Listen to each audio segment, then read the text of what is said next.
안녕하십니까, 박정식입니다. 자, 한번 보도록 하겠습니다. 먼저 컴퓨터 먼저 띄워주십시오. 자, 우리 지수가 이제 살짝 반등이 나올 것인가, 아니면 이대로 좀 조정을 받을 것인가, 갈림길에 선 것 같습니다, 여러분. 2144선의 지지를 받으면서 코스피가 도직격 흐름을 만들었습니다. 자, 이 상태로 상승이 나올 것인가, 하락이 나올 것인가, 내일 시장이 돼보면 알겠죠? 근데 좀 수급이 좀 애매한 상태로 흘렀습니다. 그건 좀 이따 보고. 자, 코스닥 한번 보도록 하겠습니다. 지금 755선 정고점을 넘어서 상승이 나왔는데 다시금 밀렸습니다. 그래서 저는 살짝 인버스를 한번 잡아보았습니다, 여러분. 코스닥은 코스피에 비해 상대적으로 강세 흐름을 보이면서 정고를 돌파했는데 아직 코스피는 조정을 받고 살짝 반등 나온 격밖에 되지가 않죠. 그래서 만약에 코스피가 이대로 횡보격으로 흘러간다고 하더라도 코스닥은 일정 부분 내려오지 않을까. 오늘 약간 그런 흐름이 나왔습니다. 그래서 제가 오늘 코스닥 인버스를 한번 살짝 잡아보았는데 역시나 막판에 갑자기 선물을 끌어내리면서 인버스를 상승시키는 그러한 흐름이 나타나면서 지금 살짝 조정격으로 만들어졌습니다. 자, 만약에 이대로 조정을 받는다면 코스닥 같은 경우에는 조정력으로 나타날 수도 있고 내지는 고가 횡보격 지그재그 패턴이 나올 수도 있습니다. 만약에 코스닥이 약세가 나온다면 어떤 업종이 가장 약세가 많이 나올까요, 여러분? 당연히 제약바이오가 되겠죠. 그래서 오늘도 어떤 흐름이 나왔습니까? 제약바이오는 상대적으로 약세를 보이는데 반도체 쪽만 강세를 보였죠. 그래서 제약바이오는 전부 다 약세. 그래서 만약에 코스닥이 좀 조정을 받는다 치면 제약바이오는 지속적으로 약세, 반도체과 장비 쪽 섹터는 긍정적인 흐름이 나오지 않을까라고 생각을 합니다. 제가 이토마토 와서 맨 처음부터 여러분들한테 언급을 드렸던 게 뭐였습니까? 디스플레이 반도체 장비 섹터에 주목을 하여라. 왜? 2017년에 실적이 좋았고 2018년의 실적을 보았더니 2017년 실적보다 더 좋더라.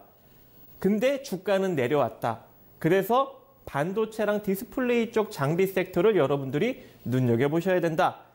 근데 역시나 어떻게 됐습니까? 올 초부터 반도체 디스플레이 장비 섹터가 아주 좋은 흐름이 나왔습니다. 잘 나온 것은 거의 2배까지 나왔죠, 여러분. 근데 그럼 이제부터 뭘 투자해야 될 것인가? 물론 반도체가 많이 반등이 나왔지만 앞으로도 한동안 더 반등력이 나올 수는 있을 것 같습니다. 왜? 실적이 받쳐주니까. 아시겠죠? 그러면은 지금부터 저점 매수해야 될 건 도대체 무엇인가? 여러분.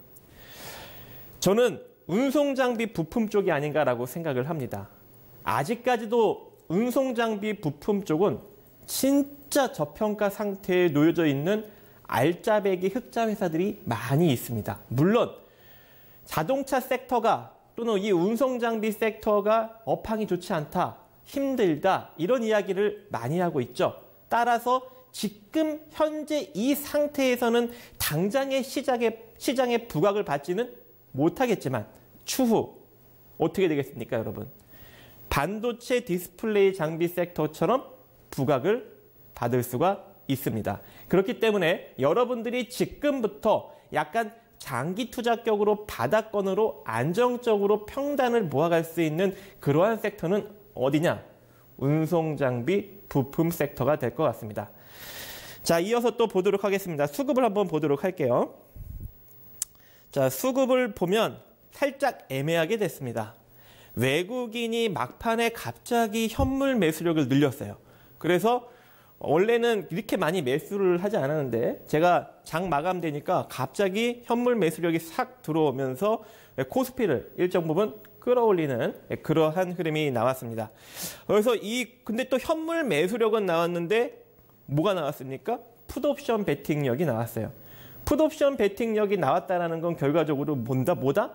상승력을 줄 수는 있지만 결과적으로 상승은 제한적이다라는 것을 여러분들한테 보여주고 있는 겁니다. 그래서 지금 당장 상승력은 나올 수는 있지만 언젠가 글로벌 시장의 불확실성이 다시금 나온다면 나는 시장을 누를 것이다. 지금 그런 것들을 이 수급 상태에서 보여주고 있는 겁니다. 자, 기관 같은 경우 일단 오늘 기관이 코스피 물량을 많이 털어냈습니다. 그로 인해서 개인들까지 코스피 물량을 빨아들이는 그런 격이 돼버렸는데 코스닥에서는 외국인이 그나마 사줬습니다. 외국인이 사준 거 보니 뭘 샀겠습니까? 반도체 섹터를 샀겠죠. 자, 그로 인해서 밑으로 쭉 보시면은 기관이 뭘 많이 팔았어요? 풋옵션을 많이 팔았습니다. 이게 많이 판 거라고 보여지십니까, 여러분? 외국인한테 뺏긴 겁니다, 결과적으로. 그러면은 상대적으로 지금 어느 쪽에 비중이 실려 있는 겁니까? 풋옵션 쪽으로 비중이 실려 있는 겁니다. 메이저들은. 그러면 기관은 확실하게 방향성을 잡지 않고 있는 겁니다. 우리나라 기관들이 언제 포지션을 강력하게 잡아서 시장을 이끈 적이 있습니까? 지그재그 횡보 패턴에서는 그렇게 이끌어 갑니다. 하지만 어떠한 특정한 추세 패턴이 나오기 시작하면은 기관은 그냥 방치자가 되고 누가 이끕니까? 외국인이 이끕니다. 그래서 지금 현재 시장은 상승력도 나올 수 있고 조정력도 나올 수 있는 그런 시장이 되지 않을까.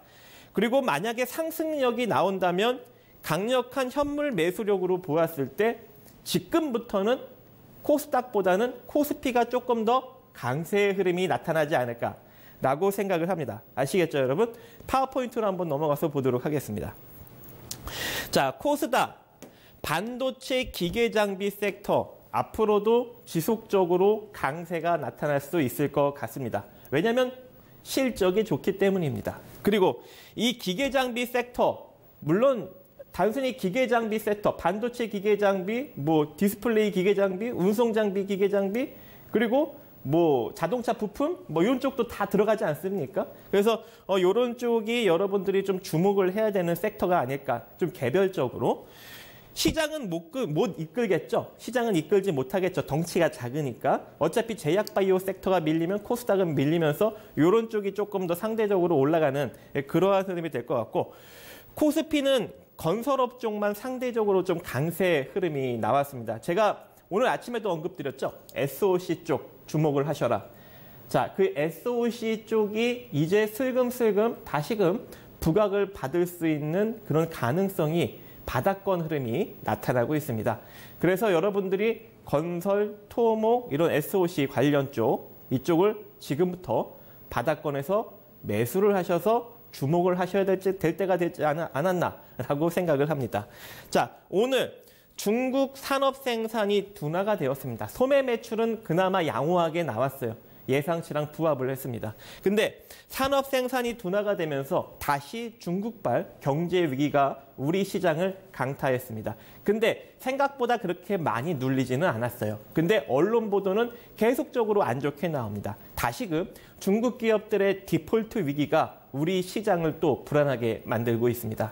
작년 중국 기업들의 디폴트가 상대적으로 4배 이상 증가했다라는 언론 보도가 또 주류를 이루면서 계속적으로 나타나고 있는 실정입니다. 이러한 실정에 만약에 영국의 브렉시트 문제, 미중 간의 무역 협상 문제가 잘 해결되지 않는다면 시장은 어떻게 되겠습니까?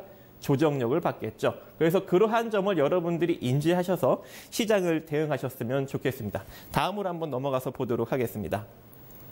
그래서 앞으로 여러분들이 어떤 식으로 시장을 대응하셔야 되느냐, 개별주 및 개별 이슈가 있는 섹터 쪽으로 여러분들이 접근을 하셔야 됩니다. 결과적으로 뭐가 됩니까? 트레이딩 관점이 되겠죠.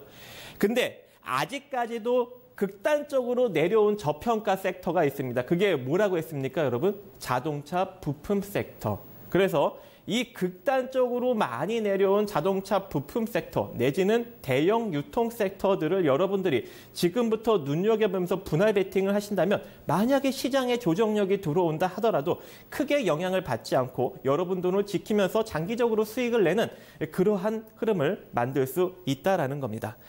자, 그리고 다시 한번 언급드리지만 반도체 및 자동차 부품주 주목을 하셔라. 반도체는 이미 반등이 나왔지만 반도체 같은 경우에는 실적이 좋기 때문에 이제 적정 주가 수준에서 조금 더 올라갈 수 있다. 그리고 자동차 부품주는 이미 극단적으로 저평가 상태이기 때문에 시장이 하락이 나와도 내려갈 자리가 없다. 그래서 여기서부터 여러분들이 매집을 해 나아간다면 장기적으로 절대 여러분 돈을 손실을 내지 않는다.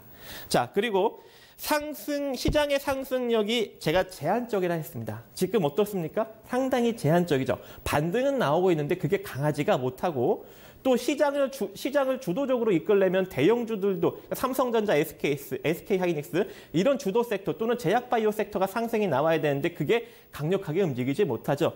제한적입니다, 여러분. 그리고 조정력 염두에 두셔야 됩니다. 지금 글로벌 경기는 지속적으로 꺾이고 있습니다, 여러분. 그렇기 때문에 여러분들은 극단적 저평가 종목으로 장기적 베팅을 안정적으로 시장의 하락력을 대비해서 하든가 아니면은 트레이딩 관점으로 철저하게 매수가 기준으로 매매를 하셔야 되는 그런 시기입니다. 자, 여기까지입니다. 감사합니다.